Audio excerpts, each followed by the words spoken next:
पूरा शहर रहस्यमयी शक्ति के हमले से मृत शहर बन गया था। जिसने भी आंखें खोली अजीब तरह से मरा। आंखों पर पट्टी बांधे पिता पुत्री सड़क किनारे भोजन ढूंढ रहे थे, तभी पहियों के लुढ़कने की आवाज आई। कासा समझा कि कोई आ रहा है। यह जाने बिना कि वे कौन थे, उसने बेटी को छिपाया, फिर दूसरे दल में शामिल होने की विनती की। कासा ने कई दिनों से कुछ नहीं खाया था, लेकिन इस प्रलय के माहौल में जिसके पास, उन्होंने कासा की मदद करने से तुरंत मना कर दिया। कासा को अपनी अंतिम चाल चलनी पड़ी। उसे जनरेटर का पता था। यह सुनकर वे तुरंत मान गए। वे कासा को साथ रखने का सोच ही रहे थे कि एक अशुभ हवा चली और एक अदृश्य राक्षस पास आ रहा था। सब घबरा गए और कासा को शिविर ले जाने का फैसला किया। छोटी गाड़ी से बंधी खींचने वाली रस्सी के सहारे वे जल्दी ही एक जगह पहुंचे। पार्किंग स्थल। दरवाजे बंद होते ही सबने आंखें खोली। कासा ने दीवार पर बाहर जाते समय आंखें ढकलें लिखा देखा। शायद यही वजह है कि वे अब तक जिंदा हैं। रात के खाने के बाद सभी लोग अपने अनुभव साझा करने बैठे। एक अंधा चाचा दहशत में कहते हैं कि बाहर के राक्षसों से भी ज्यादा खतरनाक अनुयायी है। वे बाहर आंखें खोलकर निर्दोष बचे हुए लोगों को परेशान करते हैं। चाचा को इन्हीं लोगों से मिलने के कारण अपनी आंखें खुद निकालनी पड़ी, तभी वे बच पाए। कासा ने अपने चेहरे के भाव छुपाने के लिए गर्म सूप पिया। गहरी रात में सभी बस में सो गए। अपनी बारी में कासा ने चुपके से चाबी निकाली और ड्राइविंग सीट की ओर चला गया। लंबी बालों वाली लड़की ने रोकने की कोशिश की और दरवाजा पहले से बंद था। कासा ने तुरंत बस चालू की, पूरी गति से चलाना शुरू किया और बाहर भागा। जागे हुए लोग अलगाव का दरवाजा तोड़ने लगे, लेकिन वे लगभग पागल कासा को रोक नहीं सके। बस कमान से छूटे तीर की तरह सीधा बाहर की सड़क पर उड़ गई। एक आदमी ट्रेन से उतरा। अदृश्य राक्षस पास आया। उसकी आंखें जम गईं। उसने कांच के टुकड़े उठाकर गर्दन पर मार लिए। पास कासा सुनहरी रोशनी देखकर मंत्रमुग्ध हो गया। वह वही राक्षस का अनुयायी था जिसके बारे में अंधे चाचा ने बताया था। कासा ने उन बचे हुए लोगों की मदद की जो आंखें खोलने को तैयार नहीं थे। कल रात तक उसके साथी एक एक करके मर गए। सुनहरी रोशनी के साथ कासा की बेटी अचानक आ गई और पिता को दुनिया बचाने के लिए प्रोत्साहित किया ताकि उनका परिवार फिर से एक हो सके। इन बातों से कासा आपदा वाले दिन पर चला गया जब टीवी पर देश भर में अजीब मौतों की खबर आ रही थी। कासा को कुछ गड़बड़ लगी और उसने बेटी को स्कूल से लाने का फैसला किया, पर कंपनी से निकलते ही आसमान से गिरे एक व्यक्ति ने उसकी कार तोड़ दी। कासा अराजक भीड़ संग मेट्रो स्टेशन चला। लोगों को शांत देख आदमी ने राहत की सांस ली ही थी कि एक कागज का कप उसके पैर तले से फिसल गया। देखा तो रेल पटरी पर पड़े कंकड़ धीरे धीरे तैरने लगे। गड़बड़ समझकर कासा तुरंत भाग गया। जो यात्री समय पर नजर नहीं हटा सके, लेकिन उनकी किस्मत खराब थी। जैसे ही मेट्रो स्टेशन पर आने वाली थी, वे सब प्लेटफॉर्म से कूद गए। कासा मेट्रो से भागा, पर सड़कें और अराजक थीं। उसका दिल बैठ गया। वह घबराहट में स्कूल पहुंचा, जहां बेटी कोने में दुबकी थी, अनहार्मड। जैसे ही वे निकलने को हुए, सामने एक जोरदार धमाका हुआ। कासा को बेटी संग चर्च में छिपना पड़ा। वहां का पादरी किसी चीज से उत्तेजित होकर बड़बड़ा रहा था कि आस्था अदृश्य में विश्वास है और अब समय आ गया है कि हम ईश्वर के अवतरण का स्वागत करें। कासा ने उस ढोंगी बाबा को डांटा, कहा उसे बस बेटी की सुरक्षा चाहिए। फिर जैकेट से उसकी नजर रोक दी। बाप बेटी आखिरकार घर के नीचे पहुंच गए। कासा की पत्नी ने गाड़ी तैयार रखी थी। परिवार शहर छोड़ने की योजना बना रहा था, पर पत्नी मुड़ी तो योजना टालनी पड़ी। बाप बेटी चर्च में दुबके हुए हैं, कहीं जाने की हिम्मत नहीं। दिन रात प्रार्थना के बाद उसे लगा जैसे भगवान उसे बुला रहे हैं। बेटी का जन्मदिन मनाते ही डाकू दरवाजा तोड़कर आ गए। जब कासा जागा तो उसे और बेटी को छत पर लाया गया। उनका लीडर चर्च का पादरी था जो राक्षस का अनुयायी बन चुका था। उसने लड़की के माथे पर एक आंख बनाई और जबरदस्ती उसकी आंखें खोल दी। पुतली का रंग बदलते ही कासा असहाय होकर अपनी बेटी को छत से कूदते देखता रहा। अत्यधिक क्रोध से वह पादरी से भिड़ने ही वाला था कि अचानक एक झोंके से कासा की आंखों का रंग बदल गया। उसकी मुट्ठी ढीली हुई। मृत बेटी फिर दिखी। कासा राक्षस का अनुयायी बना और उसे बेटी का भ्रम भी दिखने लगा, जो पिता को निर्दोष बचे हुओं को नुकसान पहुंचाने के लिए लगातार बहकाती थी। कासा को यकीन था कि पर्याप्त आत्माओं को मुक्ति देने से उसका परिवार फिर एक हो जाएगा। उस दिन उसने एक नए शिकार पर नजर रखी। जैसे ही वह पास जाने वाला था, एक शिकारी कुत्ता अचानक बाहर आ गया।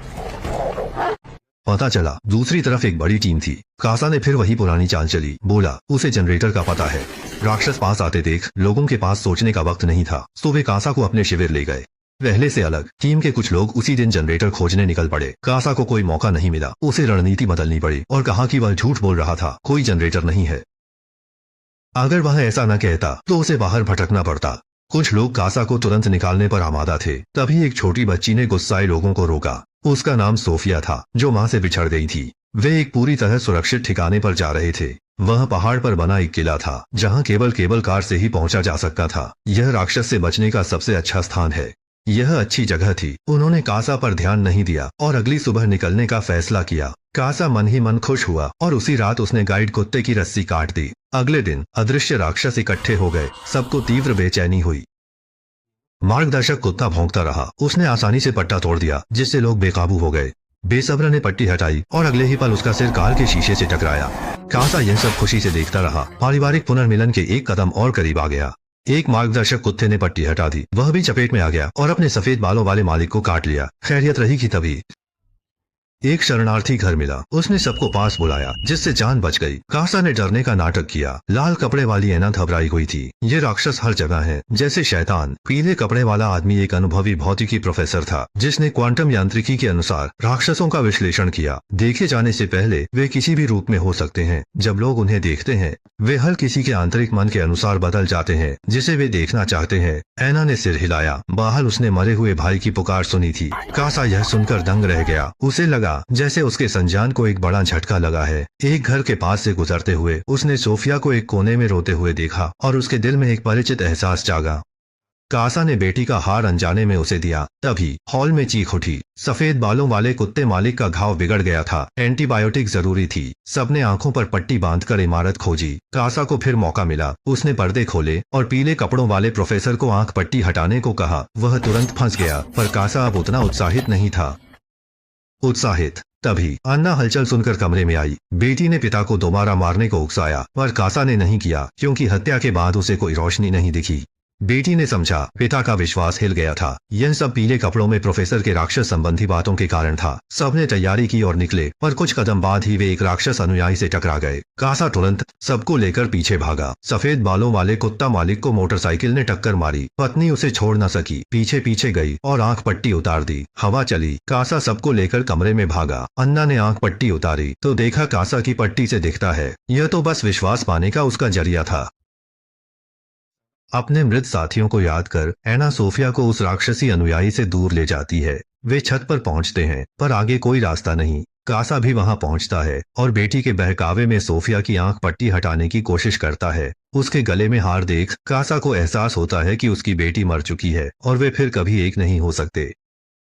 कासा दोनों को सीढ़ियों में खींचता है और पछताता है कि बेटी की मौत से वह दुखी था। पादरी द्वारा गुमराह होने से उसने गलतियां की थी और अब वह मुक्ति पाना चाहता है। तभी नीचे से हलचल हुई। पादरी अपने अनुयायियों के साथ आ गया। कासा ने तुरंत दोनों को छत से कूदने में मदद की। उन्हें एक कार मिली और वे पहाड़ के महल की ओर तेजी से बढ़े। दूर से केबल कार देखकर कासा ने गेट पर गाड़ी खड़ी कर ऐना को सोफिया संग पहले जाने को कहा। वह पादरी के पीछा करने वालों को रोकने के लिए रुका। उसने कार का ईंधन टैंक चला दिया। कुछ अनुयायी मारे गए, पर पादरी सुरक्षित था। अपनी मृत बेटी को याद कर कासा ने मन पक्का कर लिया। वह उस बूढ़े आदमी से निपटना चाहता था। इस बीच ऐना सोफिया को लेकर लोहे के टावर पर चढ़ चुकी है और राक्षस के पकड़ने से ठीक पहले वे दोनों चलती हुई केबल कार में कूद गए। कासा ने अपनी बेटी को आग से गुजरकर अपनी ओर आते देखा। उसे यकीन था कि यह सब सच नहीं है और उसने सरिया लहराते हुए हमला कर दिया। लेकिन आने वाला वो दुष्ट पादरी था जो कासा से बहुत नफरत करता था। दोनों में से कोई भी एक दूसरे को छोड़ना नहीं चाहता था और दोनों खून के तालाब में गिर पड़े। मरने से पहले कासा ने चलती केबल कार को संतुष्टि से देखा। इस बार उसने अच्छा काम किया। केबल कार का दरवाजा खुलने पर ऐना ने देखा कि दरवाजे पर सशस्त्र कर्मी पहरा दे रहे थे। शरणार्थी किले पर सरकार का कब्जा था और वहाँ कई जीवित बचे लोग थे, जिनमें सोफिया की माँ भी थी। ऐना को उम्मीद नहीं थी कि अदृश्य राक्षसों पर गहरा शोध चल रहा था। वे राक्षस के अनुयायियों का रक्त निकालकर आंख खोलने पर होने वाली मौत की वैज्ञानिक समस्या का हल निकालने की कोशिश कर रहे थे। लेकिन मौजूदा प्रगति देखकर अभी लंबा रास्ता तय करना है। यह बर्ड बॉक्स की दूसरी फिल्म का सारांश है। यह पहली की स्पिन ऑफ श्रृंखला है। पृष्ठभूमि समान है, पर कहानी अलग जगह पर है। नायक की पहचान में बदलाव ही कुछ नया है। आज के लिए इतना ही। अगली बार मिलेंगे।